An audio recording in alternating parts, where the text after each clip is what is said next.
शौर्य, ये जो आपकी भाभी है ना, मुझे बच्चे को लेने नहीं देती, कियारा ने आंसू पोंछते हुए कहा। कहती है तुम मेरे बच्चे को गिरा दोगी। शौर्य पहले ही परेशान था। उसने तिरछी नजर से कियारा की तरफ देखा, जिसमें हद से ज्यादा बचपना था। अभी भी 2 चोटियां बनाए, हाथ में अपना टेडी बियर पकड़े वो बच्चों की तरह बात कर रही थी। शौर्य को वैसे भी अपने पिता पर गुस्सा आ था, जिन्होंने 10 साल छोटी लड़की से उसकी शादी करवा के उसे एक मुश्किल में डाल दिया था। वो 26 साल का था और कियारा उससे 10 साल छोटी थी। बस वो कद में ही बड़ी थी, लेकिन उसकी सोच बच्चों जैसी थी। उसे किसी बात की समझ नहीं थी। शौर्य को जितनी समझदार लड़कियां पसंद थीं, कियारा उतनी ही लापरवाह थी। शादी को 1 साल हो गया था, लेकिन पहली बात तो ये कि कियारा को देखकर शौर्य को कोई एहसास ही नहीं होता था। और अगर वो कियारा के करीब जाने की कोशिश भी करता तो वो डर जाती और रोने लगती। शौर्य और राज दोनों की शादी एक साथ हुई थी और राज की पत्नी शरीना एक बेटी की मां भी बन गई थी। मगर शौर्य अभी तक कियारा के करीब जाने को तरस रहा था और अब वो यकीनन शरीना के बेटे को गोद में लेने की कोशिश कर रही होगी, इसीलिए उसने मना कर दिया होगा, क्योंकि इस नासमझ लड़की का क्या भरोसा कि वो बच्चे को सचमुच गिरा ही न दे। अब वो शौर्य से शिकायत कर रही थी और साथ साथ आंसू बहा रही थी। शौर्य ने उस पर एक तीखी नजर डाली, फिर अपने लैपटॉप में व्यस्त हो गया।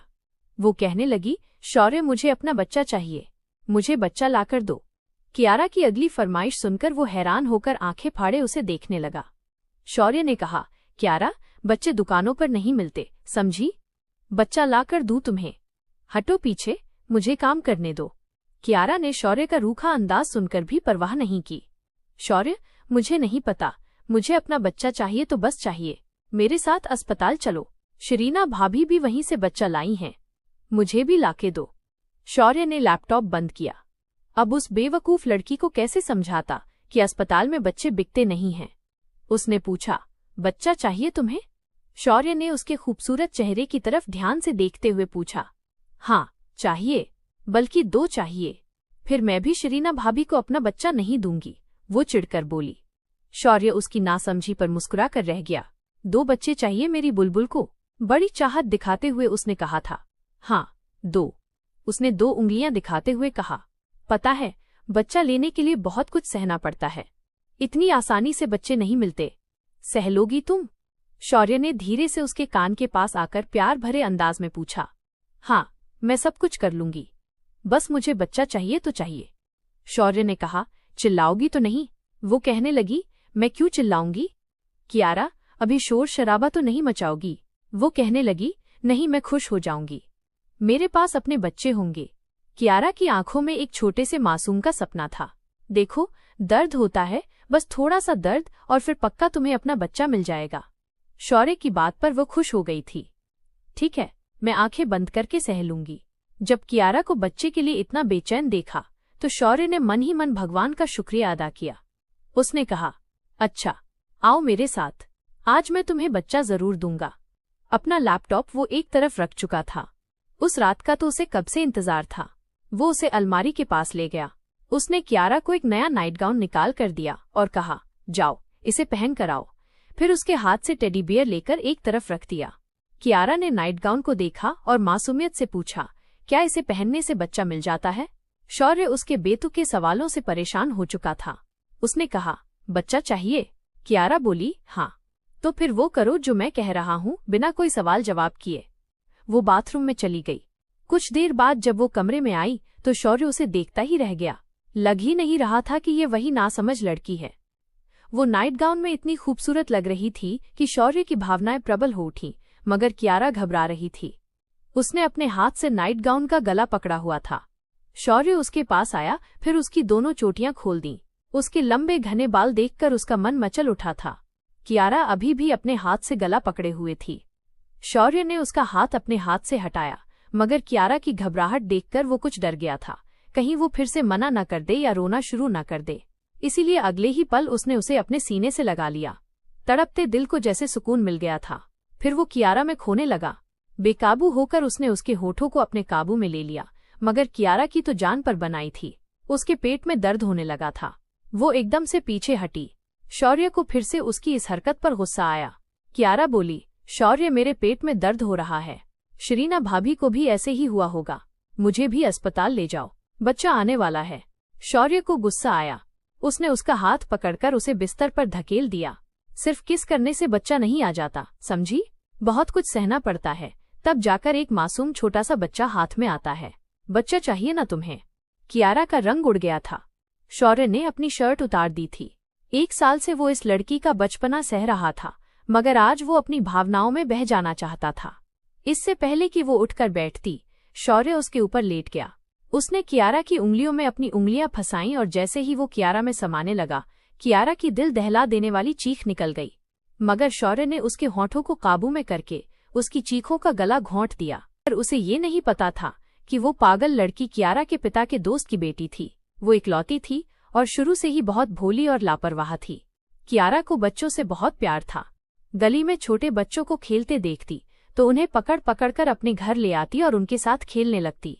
उसकी माँ उस पर हमेशा चिल्लाती रहती थी, कियारा, मैं तुम्हारी इस आदत से बहुत परेशान हूँ। मोहल्ले के बच्चों को अपने घर ले आती हो और उनके माता पिता हमारा दरवाजा खटखटाकर कहते हैं कि पता नहीं हमारे बच्चे कहाँ चले जाते हैं। आपकी बेटी बिना बताए हमारे बच्चे को अपने घर ले आती है। तुम्हें चाहिए क्या? कियारा ने बड़ी मासूमियत से कहा, माँ, मुझे बच्चा चाहिए। उसकी माँ की आंखें हैरानी से फैल गईं। वो कहने लगी, क्या तुम पागल हो गई हो? कियारा बोली, ये जो रत्ना मौसी है ना, वो भी आपकी ही उम्र की हैं और अभी 4 साल पहले भगवान से बच्चा लेकर आई हैं। माँ, तुम भी अस्पताल चलो, मुझे भी एक छोटा सा बच्चा ला दो। उसकी माँ ने उसे गुस्से से देखा और कहा, हे भगवान, मैं तो तुमसे परेशान हो गई हूँ। क्या तुम्हारा दिमाग खराब हो गया है? अरे ऐसे अस्पताल जाकर बच्चे नहीं मिलते। कियारा ने अपना सिर खुजलाते हुए सोचा, माँ, ऐसे ही तो मिलते हैं। मैंने रत्ना मौसी से पूछा था, उन्होंने कहा था कि अस्पताल जाओ, तुम्हें बच्चा मिल जाएगा। माँ, प्लीज अस्पताल चलो, मुझे बच्चा लाकर दो ना। कसम से माँ, मैं खुद ही संभाल लूंगी और फिर मोहल्ले के बच्चों को भी अपने घर नहीं लाऊंगी, कियारा ने कहा। कियारा की माँ ने उसे गुस्से से देखा। ऐसा करती हूँ, तेरी शादी करवा देती हूँ, फिर ले आना, भगवान से जितने बच्चे लेने होंगे। अरे मेरी क्या उम्र है बच्चा पैदा करने की? कियारा पढ़ाई में बहुत कमजोर थी और अपनी क्लास में भी मुश्किल से ही पास होती थी, इसीलिए आगे उसने आर्ट चुना, साइंस नहीं। उसने बड़ी मुश्किल से 16 साल की उम्र में मैट्रिक पास किया और उसके बाद पढ़ाई छोड़ दी। उसके कमरे में बहुत सारे खिलौने थे, टेडी बियर, गुड़ियां। उसके पिता दुबई में काम करते थे और जब भी वहां से वापस आते तो उसके लिए ढेर सारे खिलौने लाते थे, लेकिन कियारा को बस बच्चे ही बहुत अच्छे लगते थे। वो अपने खिलौने भी मोहल्ले के छोटे छोटे बच्चों को दे देती थी। मोहल्ले में किसी के घर भी बच्चा पैदा होता तो वो भागी भागी जाती थी। वो उस छोटे मासूम बच्चे को पकड़कर उसे बहुत गौर से देखती रहती, उसके छोटे छोटे हाथों को देखती रहती थी। इन्हीं दिनों राज के ससुराल वालों ने कहा कि वे शादी के लिए और इंतजार नहीं कर सकेंगे। शादी सिर्फ राज की ही होनी थी, लेकिन जब शौर्य के पिता को पता चला कि कियारा के पिता दुबई से आए हैं तो वो उनसे मिलने के लिए अक्सर उनके घर जाते थे। जब भी वो दुबई से वापस आते थे तो उनकी मुलाकात होती थी। इस बार उन्होंने कियारा के पिता को कुछ परेशान देखा तो उन्होंने उनसे पूछा। कियारा के पिता ने कहा, बस अब बूढ़ा हो गया हूँ, अकेले कोई काम नहीं होता, अक्सर थक कर आता हूँ तो खाना भी खुद बनाना पड़ता है। सोच रहा हूँ कि पत्नी को साथ ले जाऊं, लेकिन मेरी बेटी की प्रॉब्लम है। मैं जिस कंपनी में मैं काम करता हूँ वहाँ पत्नी को तो लाने की इजाजत है, लेकिन बच्चों को नहीं। नहीं तो मैं कियारा को भी ले जाता, बस इसी चिंता में हूँ। ये सुनकर शौर्य के पिता ने कहा, तो तुम ऐसा करो, कियारा की शादी मेरे बेटे शौर्य से कर दो। ये सुनकर कियारा के पिता ने कहा, वो अभी बहुत छोटी है, सिर्फ 16 साल की है और इकलौती भी है, उसमें बचपना बहुत ज्यादा है। मुझे नहीं लगता कि वो शादी की जिम्मेदारियां निभा पाएगी। शौर्य के पिता ने कहा, तुम बेफिक्र रहो, मैं तुम्हारी बेटी को अपने सिर आंखों पर बिठाकर रखूंगा, उसे माँ बाप की कमी महसूस नहीं होगी। मैं शादी इसीलिए करना चाहता हूँ ताकि लोगों के मुंह बंद हो सकें, कोई भी तुम्हारी बेटी की तरफ उंगली न उठा सके। बाकी शौर्य को मैं समझा दूंगा, वो कियारा को बिल्कुल भी परेशान नहीं करेगा। उस समय शौर्य की उम्र 27 साल थी, उसे भी शादी की ख्वाहिश थी। फिर जब उसके पिता ने उसे कियारा की तस्वीर दिखाई तो वो दिखने में कहीं से भी 16 साल की नहीं लग रही थी। वो किसी शादी में खींची गई तस्वीर थी जिसमें उसके बाल खुले हुए थे, उसने एक अच्छा सूट पहन रखा था और हल्का सा मेकअप भी किया हुआ था। वो अपनी उम्र से 2-3 साल बड़ी लग रही थी, इसीलिए वो सीधे शौर्य के दिल पर लगी थी। उसने कहा, ठीक है, मुझे कोई प्रॉब्लम नहीं है। शौर्य को पता था कि कियारा के माता पिता दुबई जाने वाले हैं, इसीलिए शादी जल्दी होनी थी। राज के साथ उसकी भी शादी की तारीख उसी दिन तय हो चुकी थी। शौर्य की बड़ी ख्वाहिश थी कि एक बार उसकी मुलाकात कियारा से हो जाए, लेकिन ये मुमकिन नहीं था।